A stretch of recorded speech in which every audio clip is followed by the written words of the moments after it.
everyone, welcome to the Train Direct video. So this is the Mephiston unboxing and sort of review and close-up look at Mephiston. So I'm going to pull him up straight away. As you can see in the box you get the resin figure, the backpack which is hard plastic, and the base. Probably won't be using this base anyway. Not sure why they gave you this part in plastic. But I'm not too fussed. That doesn't bother me. So straight away, looking at the front. So come on, focus.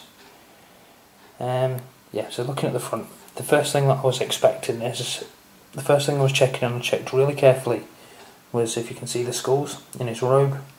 And I have been under a magnifying glass and I've actually checked all of these, and there doesn't seem to be any imperfections in any of the skulls.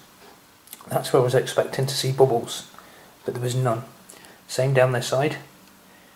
Right down this side. Sorry, there's one of my fingers is shattering there.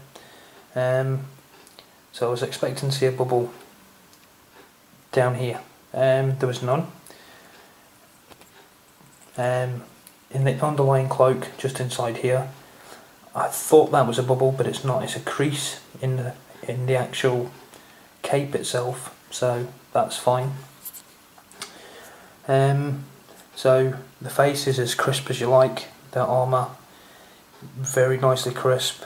All the lines, perfectly. The mold, from when it's been released from its mould, the casting, it's come out fine. Okay, you've got wee little bits of flash in here, but a toothbrush takes them off dead easy.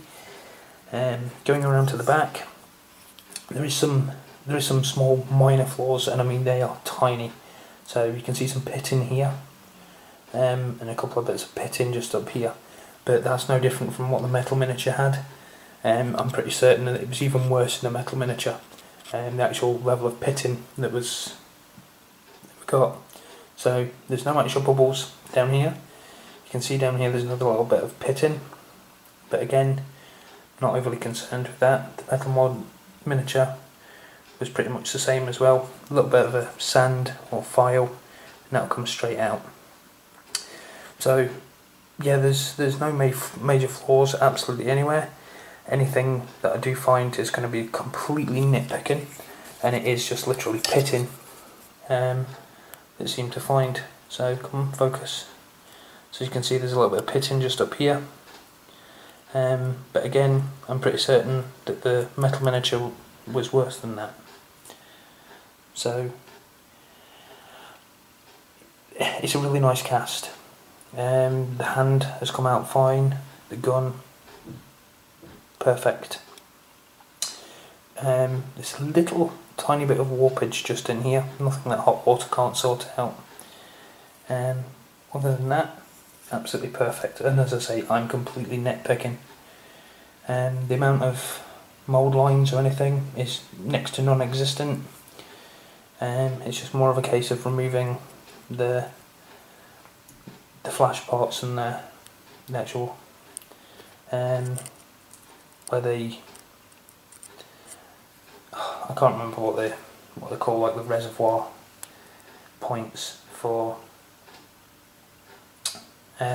filling the actual resin in. I can't remember if they're called gates or something like that, but anyway, yep. There's lots more of them on there, which I'm going to need to remove, which doesn't take too long with a good set of clippers. So all in all, I can't find a flaw in this model. So finecast has got better. Finecast has got better. I've got really bad miniatures in finecast, and he's probably the best finecast miniature that I've actually got so far. And like I say, I've been really nitpicking with the pitting. And if you look on the metal miniature, from when you get it, you will see pitting under the back from where they put the powder in to release it from the mould. And that's all that is as well. And that's a lot less. That's a lot less than the other. So all in all, it's a really nice looking miniature. I think it is a little bit clearer with the details. I know I keep picking it up, but I'm just really excited about this miniature. He's my favourite Blood Angel character, and I'm just really blown away with the level of detail that's actually come out. So, really happy with him. He's going to be a joy to paint, an absolute joy. So, he's probably going to be, Mephiston's going to be the first one that I paint. Then, hopefully by the time I've finished him, what I'm going to get is I'm going to get the Shield of Ball Deathstorm to get my next lot of Blood Angels. So I think that's the cheapest way of doing it. Seeing as my son likes Tyranids as well. I know he's only like nearly 3, but he just loves monsters and creatures and dinosaurs, so I'll paint them up for him, and he can sit and look at them in the cabinet and make funny noises at them. So yeah, I wish they did sort of, when they did this, they would have changed this and the actual backpack. Yeah, I really wish they would have changed that to, because this is, as you can see, this is one of the 1994 variants. I know Mephiston's an old model, but they could have stuck one of the newer style paint packs in there. But again, it's nitpicking. You don't even need to have that on him. I suppose you could always take that off and remove bits, but I'm not. I'm going to keep this. I'm not sure I'm going to keep the banner on there. I'll probably cut that off. I'm not sure Mephiston actually needs the banner. So, yeah. So anyway, that's it from me.